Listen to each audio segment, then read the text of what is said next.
Good morning, everyone. Let's compete with Luther Bhai one more time. Good morning, everyone. Thank you, thank you. Thank you for everyone for coming from such long distance. And we apologize for ones that we could not manage to give accommodation. We had exceptional level of interest for the summit, which is really great to see for us. My first slide is thank you slide. That's not the last slide. We just wanted to thank all of you for kindly coming and joining the summit. So the purpose of the summit is today, sitting in this forum, we would like to say that we are open for business, and we're really committed to win business from all of you. And to do that, we have already thrown Lutfi Siddiqui at you, not literally, but verbally. We'll also throw a Nobel Prize winner at you. We'll do anything to make sure that we win business from you. But first, I would like to take you to future. Let's think about a movie, Back to the Future. Let's go into that set and imagine that we are in 2035. In 2035, how would Bangladesh look like? You'll all be here again. My successor is going to be here presenting. That will be the 10th investment conference for us. And in that conference, we will not be talking about a rising economy, but we'll be talking about a regional manufacturing powerhouse. A country that's connecting east to the west, a bridge that connects Himalayas to Bay of Bengal, a manufacturing hub that is infested by global investors and local investors who are now exporting to the rest of the world. That vision, that imagination is what's driving us today. But it all started actually about 8 months ago. So from the future, let's go back in time to August 5th, 2024. It's a personal story for almost all of us. Unfortunately, I was in Singapore in an investment banking trading room, but my family was here. My wife was on summer holidays. My brother, who came from Cambridge for summer holidays as well, they were all out on street, part of the protest. So at around noon, Singapore time, I asked them, what's going on? What's happening in Dhaka? So what they did was they were part of a crowd. They looked forward, they took a selfie. Sorry, not a selfie, a photo what's ahead of them, and they turned back and took another photo of what's behind them. So this first photo was what was ahead of them, and this one was what was behind them. So we need to digest exactly what happened at that time. The young population, the entire youth, was out on street, demanding transparency, demanding opportunity, demanding democracy, demanding freedom of speech. And that's what has brought us here today.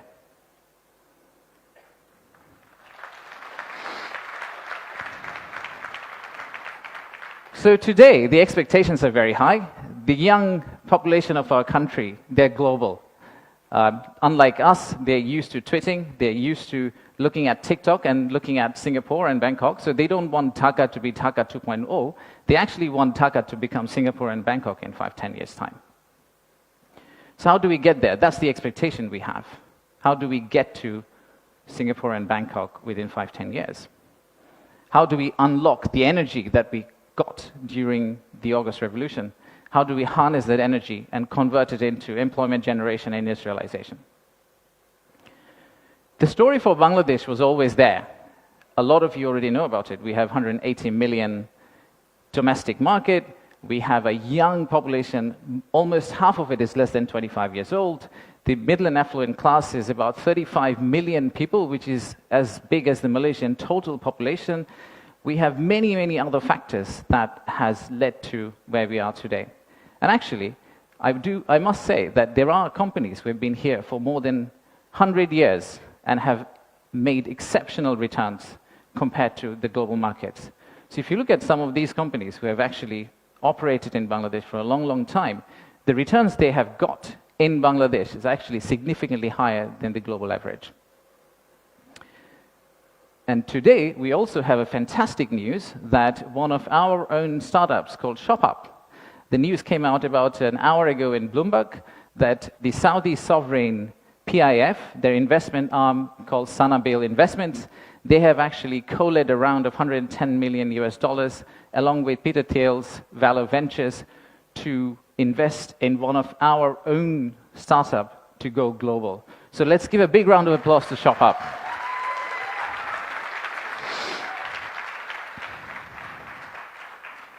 So that's today. That's today. So what's tomorrow? How do we go from here to the vision we had for 2035? So this $180 million story, or 180 million people story, is not enough. I think we need to redefine market. We believe the market is actually much larger. When we talk about market, we should be talking about a much larger regional market which you could potentially serve out of Bangladesh. You set up your factory here, you export out to all these markets. At the same time, I would expect these markets to set up their factories and push it back to Bangladesh, use the ports of Bangladesh, and potentially export out to the rest of the world. So the narrative that we've had of why invest in Bangladesh is not really a domestic market 180 million story. It is a regional story, and it's a global story. To further strengthen ourselves, we have decided to enhance our port capacity. In Chittagong area, what you see now, we are actually tripling that within the next few years, which is essentially allow this region to consider Bangladesh as one of the biggest logistical hubs. However, that's not all. We need to do a lot more. So at the beginning of interim government's period, we actually decided to talk to more than 200 CEOs and entrepreneurs who actually are doing business in Bangladesh today. And we wanted to understand how can we convert our critics into our ambassadors. They are the only ones who could potentially bring business for us. They are the only ones who, if they travel abroad and say Bangladesh is a great place for business, that's when we are likely to get more investment. So we divided all their complaints into two groups, or the solutions that came out of their complaints. The list of challenges are very long. It's from the Earth to the Moon and back. But we whittled it down to a few action items, some of which are short-term wins, so some of that you see here, some of which are actually long-term policy reforms that we would like to also undertake and set the direction of travel for the country in the right course so that the incoming government, the next government, the political parties who come and start driving this economy, they can follow the same script for us. I'll give you a few examples. Let's start with, we talked about a true one-stop service. There are two elements of one-stop service. The first one is the human element, and then there is the digital element. In the human element piece, what we have decided to do is we are going to co-locate the primary agencies, the high touchpoint agencies for our investors in one location. So that instead of the investors walking around different ministries, and we have a lot of them in Bangladesh, they all come to one office and they end up meeting everyone. We've also decided, like banks, and I am from banking, I guess that helped, that we are going to set up a relationship management team under Bida. What it would essentially do is, just like a corporate banking, relationship banking manager, he would hold hand of the investor and walk them around the landing process. Let's take another example. Our friends in National Board of Revenue helped us set up the authorized economic operator. It's essentially the green channel, or widely known as the green channel setup, where if you're a good customer, you are able to circumvent some of the custom checks and fast-track your process through the ports. That has been picked up as one of the biggest challenges that we have, the time it takes to go from your factory all the way to your customer. And finally, let me show you one more example of policy change. So as you all know, there are many government agencies. We also know there's private sector. The dialogue between private sector and government agencies has not necessarily always been the most collegial. So how do we break that apart? The first thing we need to do is to club the government agency into one. We need to show one face. We need to be one outfit for our customers, our investors. And then create a bridge between our private sector and the government of Bangladesh. So what we are planning to do is to set up a private sector advisory council that will actually counsel the head of state directly on a regular basis, essentially voicing the changes that they would want to drive the economy forward. So these are some of the examples of what we are planning to do. And if we are able to do that, we do believe that we will get to the end, the vision we have for 2035. Now, of course, there are many, many other factual reasons, statistics, tables, Excel files that I can share with you to tell you why you should invest in Bangladesh. In fact, the next slide will have a QR code which you can scan and download, which will have essentially this presentation. So you didn't have to take the photos of the presentation, by the way.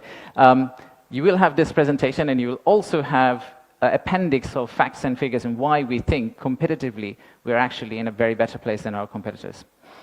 So please watch out for the QR code. But before I go there, I would really like to finish off with this. There are economic reasons to invest in Bangladesh, but I really don't want you to invest in Bangladesh for the economic reasons. If you really think about investing in Bangladesh, think about investing in Bangladesh because of the transformational journey you're going to be part of. For the odd mixture of warmth and resilience our people have, and our century-old culture paired with the shared values that we have with you.